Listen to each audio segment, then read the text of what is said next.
tous, alors aujourd'hui je vous retrouve dans une nouvelle vidéo qui, comme vous l'aurez vu dans le titre, sera un crash test de ceci. J'ai enfin réussi à mettre la main sur le Beauty Blender en Belgique, maintenant il est disponible chez Paris XL si vous posez la question. On a que le Beauty Blender classique, donc on a juste cette petite boîte-ci, et alors il a une feuille en liquide il me semble. Et donc du coup je me suis dit que ce serait super bien de tester. Vous savez que les applications à l'éponge c'est pas ce que je préfère comme application, je trouve que ça fait un fini un peu trop naturel entre guillemets, que ça aspire beaucoup de produits et je sais pas, j'aime pas forcément le fini hyper gluey etc. Mais comme j'entends beaucoup parler de celle-ci et que je vous avais dit que j'avais déjà essayé les mini Beauty Blender de chez Primark et qu'apparemment c'est des super bons dupes, des vrais mais pour les yeux, je me suis dit que si celui-là avait la même texture ce serait vraiment bien d'essayer. Donc du coup si vous posez la question il est à 17,50€ et en fait ça c'est sa taille quand il est sec, donc bien évidemment je vais l'humidifier etc.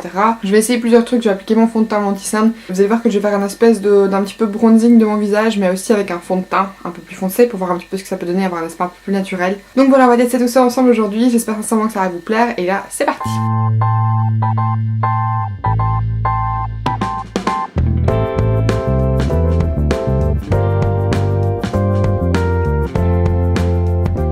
Donc là vous l'aurez sûrement remarqué, le 3/4 de mon maquillage est fait, il me manque juste de mettre du mascara sur mes cils et mon fard à paupières inférieur, mais ça je ferai une fois que mon teint est fait. Donc j'ai mis le Beauty Blender, il est vachement plus gonflé, il est un petit peu plus squishy, mais il était de base déjà très moelleux, donc il n'y a pas une grosse différence question densité je trouve. Mais par contre question texture, c'est vrai que ça ressemble pas du tout à la Real Techniques, soit aucune des éponges que j'ai essayé pour l'instant.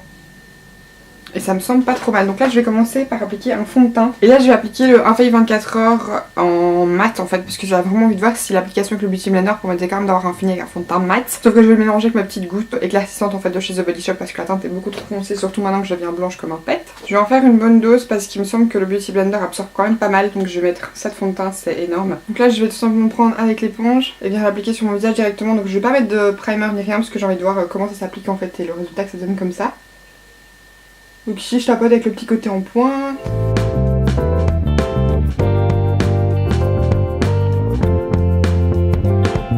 Alors déjà première chose que je peux dire en fait c'est que étonnamment contrairement aux autres éponges avec lesquelles j'ai déjà pu appliquer mon fond de teint, je trouve que là ça fait pas perdre tant de couvrance que ça en fait. Parce que honnêtement, enfin j'ai une tache d'hyperpigmentation sur le côté de mon nez, on la voit plus trop. Bon après j'ai mis une sacrée dose de fond de teint mais voilà. Limite mes cernes sont presque camouflées. Après j'ai pris un fond de teint assez couvrant parce que pareil je connais en fait celui-là, je sais comment il agit sur la peau donc allez, je peux comparer par rapport à une application au pinceau classique comme je fais d'habitude. Et alors pareil je pensais que ça prendrait 50 ans d'appliquer le fond de teint Beauty Blender mais en fait c'est déjà fait. En toute petite minute c'est fait, j'ai presque l'impression que c'est plus rapide qu'au pinceau. Après quand elle est gonflée elle est vraiment grande donc franchement ça prend pas 50 ans. Alors le fini quand même un petit peu du oui ici au niveau de mes pommettes, mais au niveau de mon front ça me paraît quand même assez mat. Alors franchement moi qui suis pas fan des applications à l'éponge, je reprends ce que j'ai dit. Voilà je suis désolée. Je vais vous zoomer un petit peu histoire que vous puissiez voir mais... Allez c'est un peu du oui ici mais sinon pour le reste je trouve que ça va. Comme mon anti-cerne est un peu plus clair je vais en profiter, je vais en mettre un petit peu plus histoire que ça éclaircisse un petit peu tout ça parce que... Malgré le fait que je l'ai mélangé, que je pensais avoir mis trop de gouttes éclaircissantes, c'est quand même vachement foncé. Donc là j'utilise mon anti-cerne habituel, c'est le Catrice liquide camouflage qui est absolument excellent, je vous en parle très souvent. Mais il est vraiment très bien.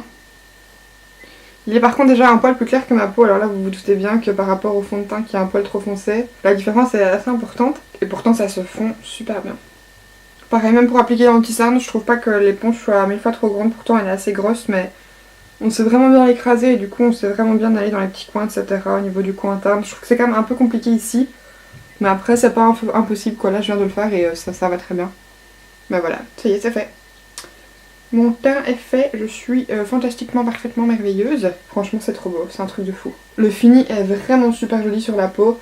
Et le côté un petit peu du oui, étrangement ne me dérange pas tant que ça. Après d'habitude j'aime pas du tout ça, je suis vraiment beaucoup plus fan de teint mat. Mais là honnêtement ça me dérange pas tant que ça. Ça fait pas genre du oui peau grasse en fait, parce que moi j'ai la peau mixte, donc ma zone T en général c'est le rare. J'ai l'impression que je parais hyper foncée, je suis désolée si si je vous parais orange. En vrai honnêtement c'est pas du tout le cas. Je sais pas pourquoi je continue à tapoter sur mon visage, c'est juste que j'aime la texture et la sensation, mais franchement nickel.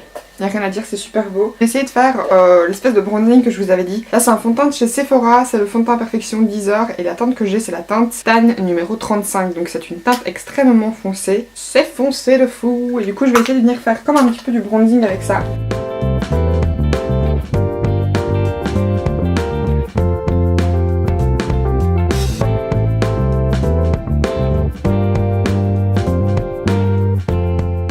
vois en caméra, j'ai l'impression que ça fait une démarcation de fou. Alors honnêtement, en vrai, l'effet il fait vraiment bien en fait. Bon après là j'ai une teinte qui est vraiment plus orangée que teinte de contour. En même temps je vous ai dit que je faisais du bronzing et pas du contouring donc ça va. Mais du coup ça réchauffe le teint, ça le contourne pas. J'ai l'impression qu'aux caméras je suis hyper orange mais en vrai je peux vous assurer que c'est pas le cas. Et les matières sont bien fondues donc j'ai pas de démarcation ni rien. Honnêtement c'est vraiment top comme façon d'appliquer. Et si vous voulez tout faire avec des produits liquides pour avoir un fini un peu plus naturel et un peu plus fondu, franchement c'est faisable. Là c'est ce que j'ai fait aujourd'hui et le résultat est juste trop beau. Et ensuite là comme je disais différentes teintes, je vais venir utiliser une poudre translucide. Là c'est ma poudre de chez Essence qui est très très bien. Donc là je vais d'abord venir poudrer le dessous de mon œil avec un tout petit pinceau. Et ensuite le reste de mon visage avec un gros pinceau poudre classique. Hein. Mais par contre je vais pas mettre 50 tonnes, je vais juste en mettre surtout au niveau de mon front parce que je sais que c'est là où j'ai tendance à briller. Un peu au niveau de mon nez quand même parce que pareil, zone T, ça brille à crever chez moi. Mon menton et le reste je viens juste un petit peu tapoter comme ça vite fait quoi.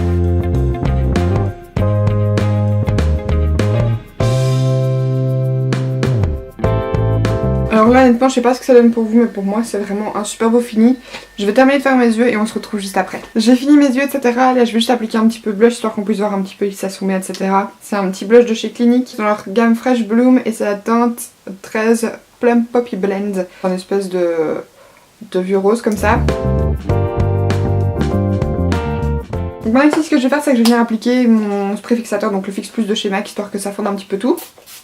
Et bien écoutez voilà c'est ici que c'est cette vidéo, je vais vous faire un petit récapitulatif sur ce que je pense que vous l'avez vu tout au long de la vidéo. Je vous l'ai dit je suis pas hyper fan des applications à l'éponge, je trouve que ça prend du temps, que ça fait pas assez de couvrance etc. Après là j'ai utilisé avec des produits couvrants, mais bon je sais qu'ils ont la même couvrance comme ça que quand j'utilise avec un pinceau classique. Ça s'est appliqué super vite, enfin je pense que vous voyez mais par rapport à mon visage c'est très grand donc en 3 petits tapotages c'était fait. La texture est géniale, j'ai souvent le problème avec les éponges, j'ai beau les avoir tordues, je trouve qu'elles sont encore très humides ou alors elles sont trop sèches, il n'y a pas de juste milieu et avec celle-ci je trouve que c'est juste parfait. La texture elle est top et ça ressemble vraiment pas à d'autres éponges comme la Real Techniques etc. quand elles sont mouillées. Et franchement je suis pas du style à dire qu'il faut dépenser 18 € pour une éponge mais là pour le coup je vais pas dire que je trouve que ça les vaut mais ça les vaut quoi, enfin ça fait comme un bon pinceau. Après je sais pas du tout comment elle va durer dans le temps mais je vous en donnerai de nouvelles parce que je pense que je m'en servirai souvent pour appliquer mon anti-cerne etc. Je vous l'ai dit mais je trouvais quand même avec le fond de teint c'était super couvrant, enfin je tapotais et ça camouflait vraiment ce que j'ai déjà besoin de camoufler. Je comprends pourquoi tout le monde nous fait chier avec l'application Beauty Blender. Quand j'essayais d'autres éponges je comprenais pas du tout